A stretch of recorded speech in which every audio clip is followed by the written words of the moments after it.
Let's start with three sentences. Three sentences, 3 different days, all from the same man about the same country. On August 1st, 2026, Donald Trump said the United States was locked and loaded and ready to attack Iran at levels of military terror, strength, and power not seen since World War II. 3 days later, on August 4th, he told Fox News that very good discussions were underway with Tehran and that a deal to reopen the Strait of Hormuz was close. And sandwiched in between those two statements, on August 3rd, he wrote on Truth Social that Iranian leadership is unbelievably duplicitous. Threat, optimism, accusation, all inside 72 hours. Now, if you only saw one of those headlines, say, just the very good discussions one, you'd think this war is winding down. If you only saw the unbelievably duplicitous post, you'd think talks had collapsed entirely. And if you only saw the locked and loaded statement, you'd think an attack was hours away. All three of those impressions were being broadcast to the public within the same week, sometimes the same news cycle. That's not confusion on the part of the media. That's the actual documented behavior of the administration handling this file. And today, I want to walk you through exactly what happened, hour by hour, using only what has actually been reported and confirmed. No speculation, no anonymous sources say, just the public record. And by the end, I think you'll understand this pattern well enough to predict what happens next. Here's what makes this moment different from the last 5 months of this war. This isn't the first time Trump has threatened Iran and then backed off. It's not even the 10th. What's different this time is the specific mechanism behind the reversal. Who actually picked up the phone, what they said, and what it reveals about who holds real leverage in this conflict. Because when you follow that thread all the way through, it doesn't lead back to Washington. It leads to 3 capitals that don't usually get credited with stopping American wars: Riyadh, Doha, and Abu Dhabi. Let's set the stage properly. This war didn't start in August.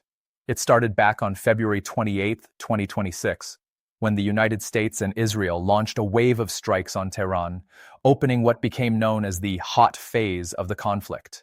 In the months since, Iran responded by exercising what amounts to a de facto blockade of the Strait of Hormuz, the narrow waterway between Iran and Oman through which roughly 20% of the world's oil and liquefied natural gas supply passes every single day.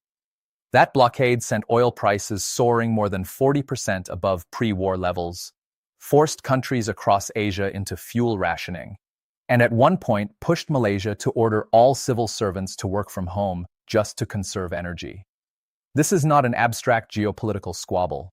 It is a functioning global supply shock, and everyone from Tokyo to Berlin has been feeling it in their fuel prices for months. By late July, the pressure had built to a breaking point. On August 1st, the State Department renewed its travel warning for the entire Middle East, telling American citizens to prepare for flight cancellations and periodic airspace closures. That same weekend, U.S. officials confirmed that plans were in place to strike Iran as soon as this weekend, though the precise scope of the targets was kept vague, deliberately, most analysts believe, to maximize uncertainty. Kuwait intercepted Iranian drone attacks early that Saturday morning. This was, by every available measure, a country on the edge of a major escalation, not a country quietly negotiating its way toward peace. And then, abruptly, the strike didn't happen. Trump announced he was canceling the planned attack, and he was specific, unusually specific, about why. Speaking to reporters aboard Air Force One, he said he'd made the decision after being personally asked to stand down by 4 separate parties: Saudi Arabia, the United Arab Emirates, Qatar, and, according to his own account, Iran itself. Read that list again. 3 Gulf monarchies and the country he was about to bomb, all making the same request at the same time. That detail alone tells you more about the actual power dynamics of this conflict than almost anything else that's been reported this year. In Part 2, we're going to dig into exactly why those 3 Gulf states intervened, what they actually risk if this war escalates further, and why their calls apparently carried more weight in this moment than the president's own stated war plans. Let's ask the obvious question. Why would Saudi Arabia, the UAE, and Qatar, three of America's closest security partners in the region, three countries that host a huge share of U.S. military infrastructure in the Middle East, actively lobby against a U.S. strike on their mutual adversary, Iran? The answer isn't complicated, and it isn't ideological. It's geography and economics. Look at a map. Saudi Arabia's eastern oil fields, its export terminals, its refineries, all of it sits directly across the Gulf from Iranian territory and well within range of Iranian missile and drone systems.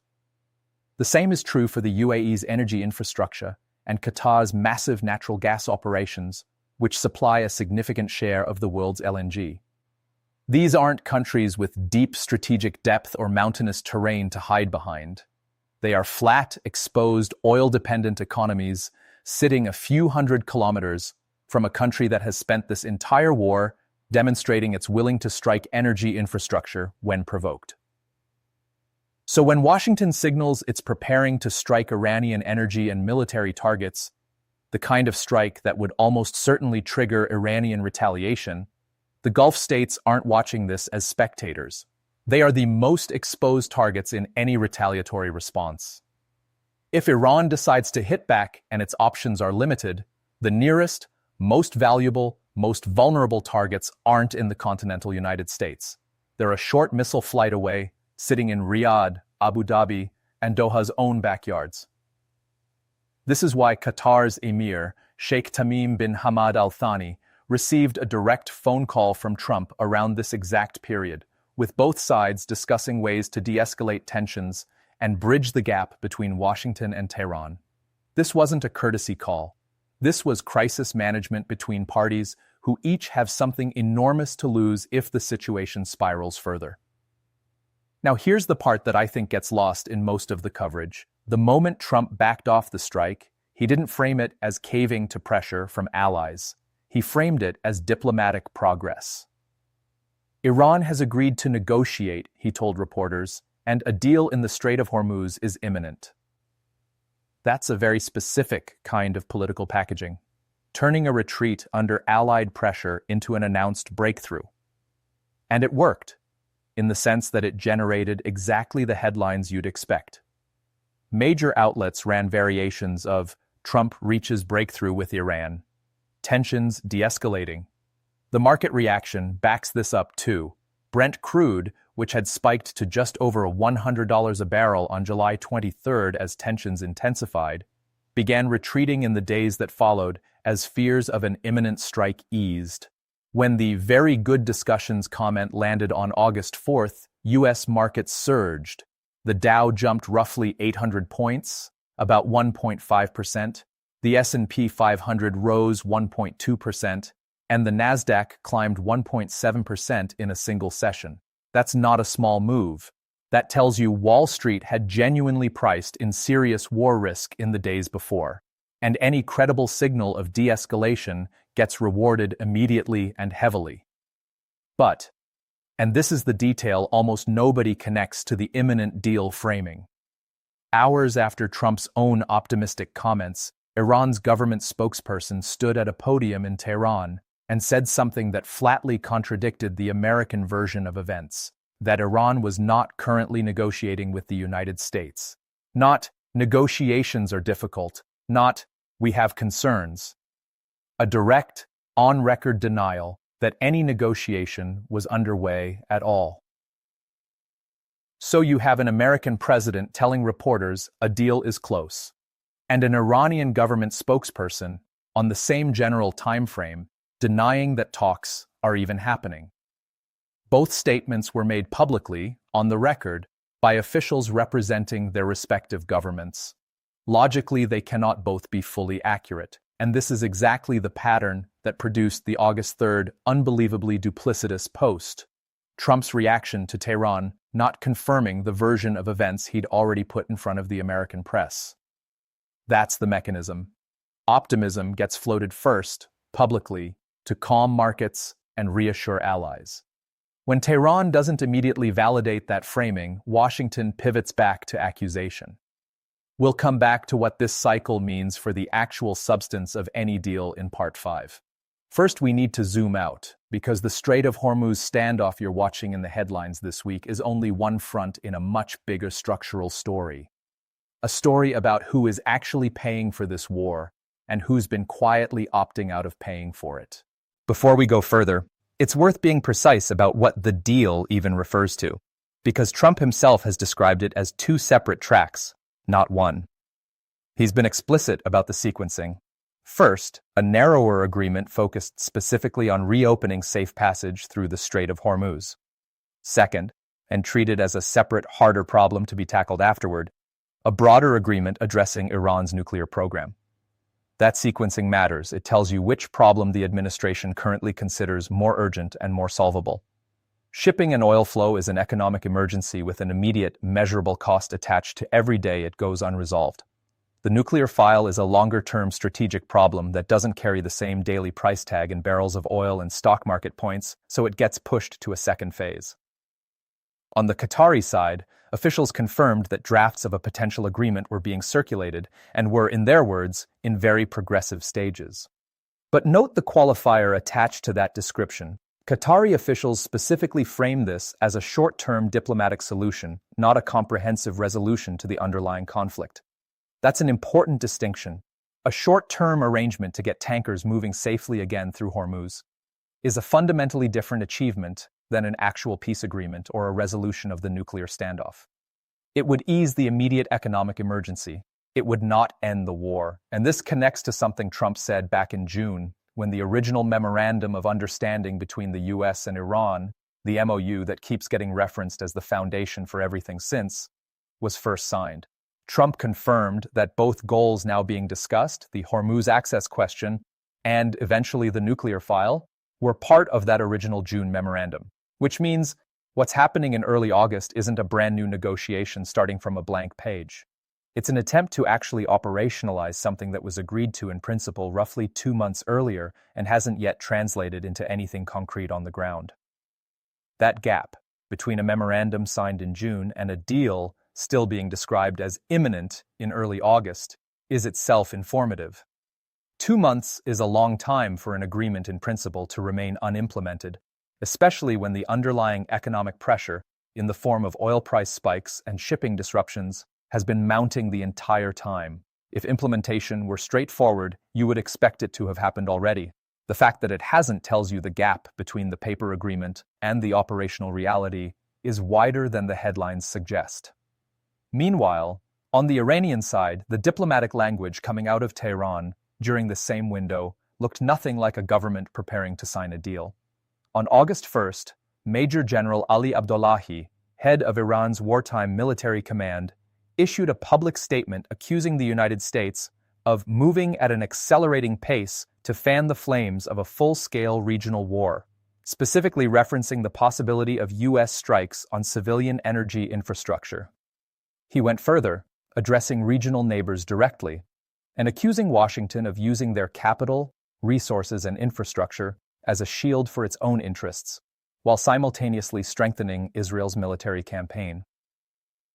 Iran's armed forces, in the same period, stated they had prepared a retaliation plan specifically in case of any attack on critical infrastructure.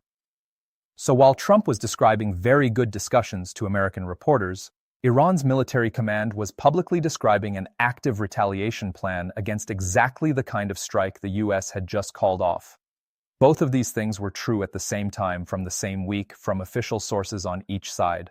That tells you something important heading into any assessment of how durable this deal actually is. The diplomatic track and the military posture on the Iranian side were not moving in the same direction. One was signaling openness to talks, the other was signaling active preparation for war. In Part 5, we'll come back to what that dual-track behavior means, for whether this cycle is actually different from the ones that came before it. First, though, we need to talk about the part of this story most coverage has almost entirely missed, because while everyone was fixated on Hormuz, a second, much larger structural shift was quietly taking shape around it. Here's a detail that I think deserves far more attention than it's gotten. The United States is not the only actor trying to solve the Hormuz problem. In fact, for a period of this war, Washington explicitly opted out of leading that effort, and a completely separate 40-plus nation coalition formed to do it instead, without American participation. Back in early April 2026, British Foreign Secretary Yvette Cooper hosted a virtual meeting bringing together representatives from more than 40 countries specifically to discuss how to reopen the Strait of Hormuz once the hot phase of the war eased. This wasn't a small symbolic gesture. It included major economies from across the globe, reflecting just how widely the shipping disruption had already been felt. Cooper didn't mince words about who she held responsible, stating plainly that we have seen Iran hijack an international shipping route to hold the global economy hostage, and warning of what she called crippling disruptions to gas, jet fuel, fertilizer supplies, and the overall cost of living for ordinary people far from the Gulf. The coalition's plan involved two tracks running in parallel: diplomatic and economic pressure, including the possibility of fresh sanctions, combined with military planning to explore how to actually secure the waterway once conditions allowed, using tools like demining operations and naval escorts for commercial shipping.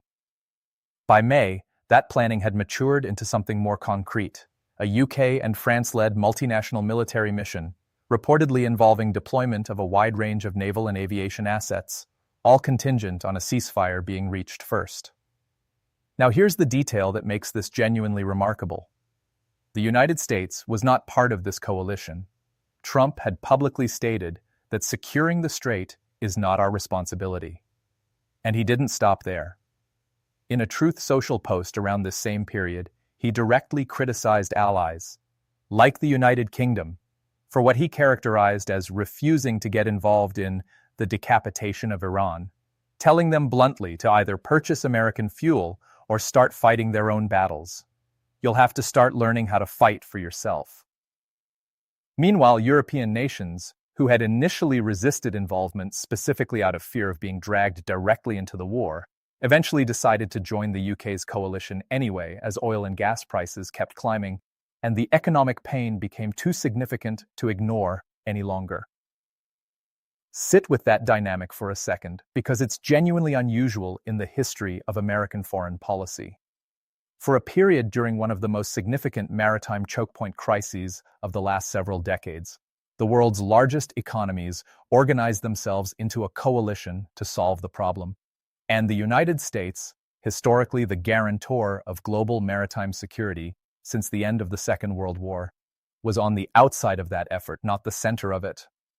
Britain hosted the talks. France co-led the military planning. The UAE and Bahrain, regional players with the most direct stake, participated directly. Washington's role, for a stretch of this conflict, was closer to a bystander publicly criticizing the people trying to solve the problem than it was the leader of the coalition doing the solving. That matters enormously for how you should read the imminent Hormuz deal headlines from August. If the United States had spent months on the sidelines of the primary multinational effort to reopen the strait, and is now suddenly the party announcing a breakthrough agreement with Iran directly, one of two things is true. Either Washington has reinserted itself into the center of a process that other nations had been carrying largely without it, which would itself be a significant and underreported shift. Or the deal being described to American reporters is a narrower, bilateral arrangement running in parallel to, rather than integrated with, the 40-nation coalition's own plans, which would mean two separate tracks are now potentially working toward the same goal without necessarily being coordinated with each other. Either version is a bigger story than Trump reaches breakthrough with Iran suggests on its own, and neither has gotten anywhere close to the coverage the Hormuz statements themselves received.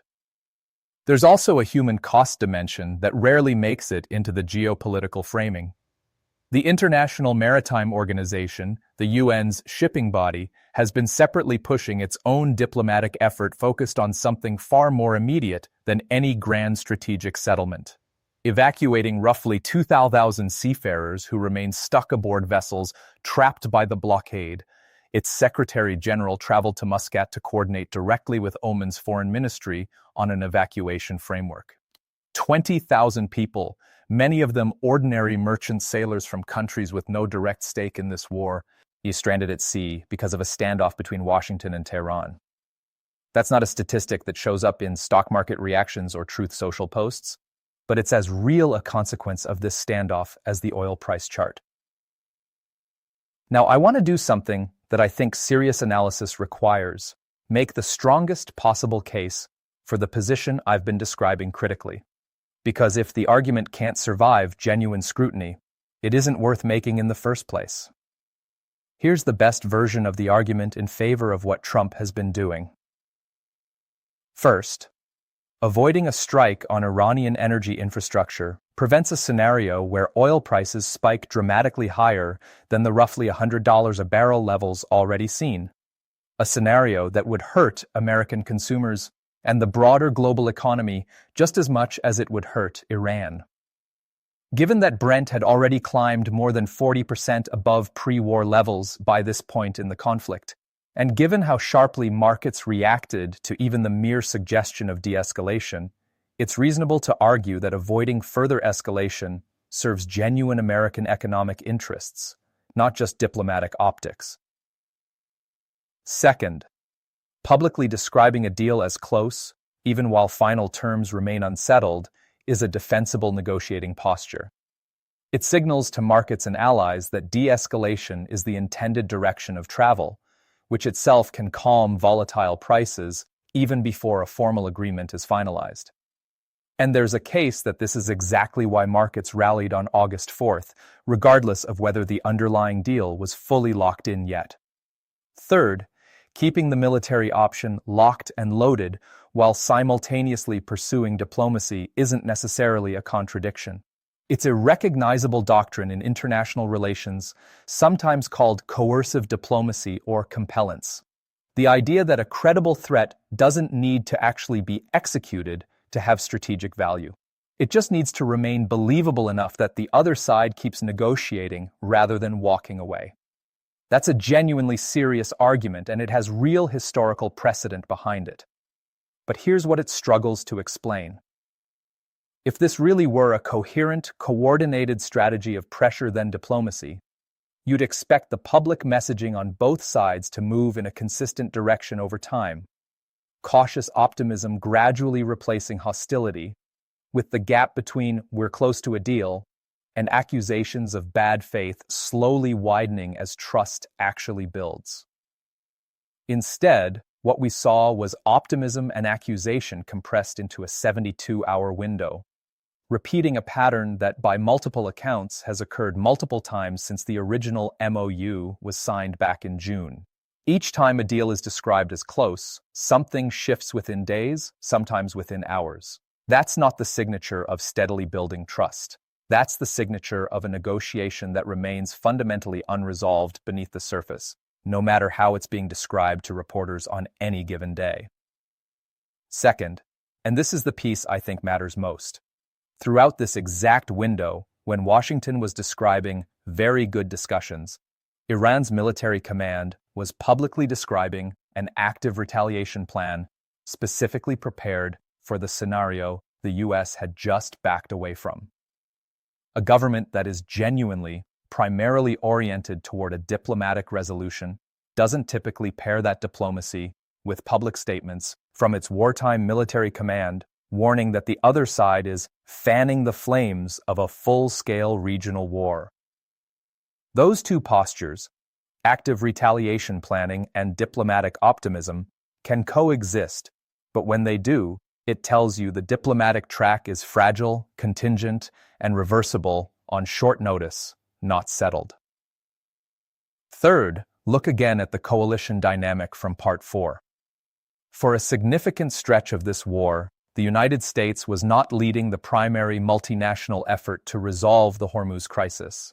A 40-plus nation coalition led by Britain and France was doing that work, largely independent of Washington, while Trump publicly criticized those same allies for not doing more of the fighting themselves. If the administration's core strategic instinct throughout this conflict has been to minimize direct U.S. ownership of the Hormuz problem specifically, then a sudden bilateral breakthrough announcement raises a fair question. Is this a genuine pivot toward direct American leadership in solving the underlying crisis, or is it a shorter-term, narrower arrangement designed primarily to calm markets and take pressure off the administration domestically, without necessarily resolving the structural standoff that the 40-nation coalition was formed specifically to address?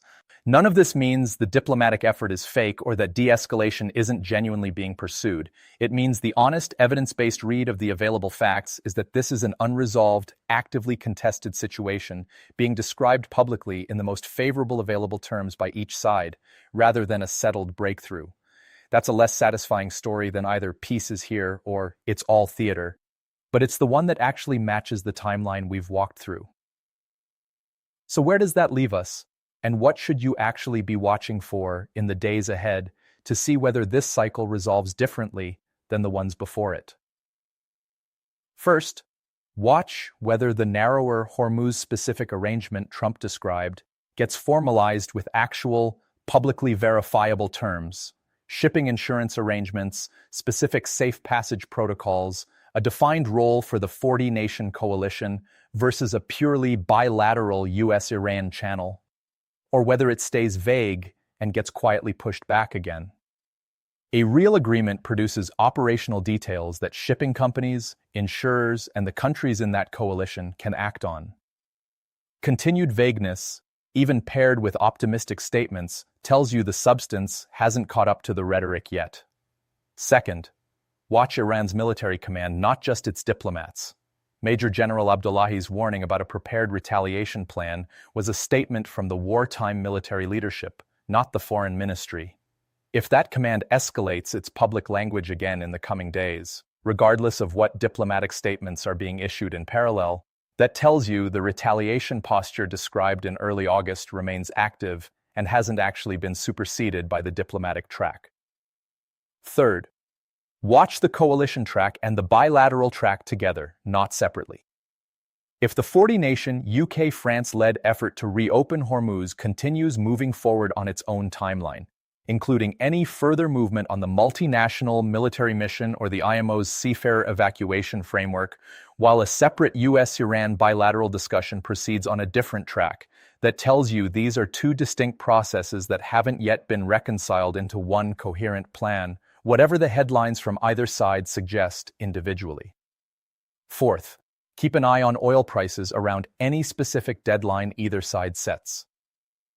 Brent crude had already demonstrated, twice within this same short window, that it moves sharply in response to credible signals in either direction, spiking toward $100 a barrel as strikes looked imminent, falling as de-escalation was announced. If prices spike again ahead of a stated deadline, that's the market telling you, in real time, that it doesn't believe the imminent deal framing is as settled as it's being presented. Here's your homework, and I mean this seriously. Go read Trump's actual August 3rd Truth Social post in full, not a paraphrase of it. Then pull up the CNN and Al Jazeera live coverage from August 1st through August 4th, and build the timeline yourself, hour by hour, using only the primary statements from each side. Look specifically for the Iranian government spokesperson's denial of active negotiations and place it directly against the American statements from the same general window. Then look up the original April coalition meeting covered by Euronews, Foreign Policy, and Al Jazeera, and ask yourself why a 40-country effort to solve this exact problem barely registered in the mainstream conversation compared to a single Trump statement about very good discussions. Because here's the actual question this leaves us with. In the span of 72 hours, the American position on Iran moved from locked and loaded, levels of force not seen since World War II, to very good discussions, a deal is imminent, to unbelievably duplicitous. 3 positions, 1 government, 3 days. You can read that as strategic ambiguity deliberately deployed to manage a complicated multi-party crisis. Or you can read it as evidence that no side in this conflict, not Washington, not Tehran, not the Gulf states caught in the middle, not the 40-nation coalition working an entirely separate track, actually has a settled, stable position on how this ends yet. Which of those 2 readings does the actual evidence we walked through today support better? I'll leave that with you. See you in the next one.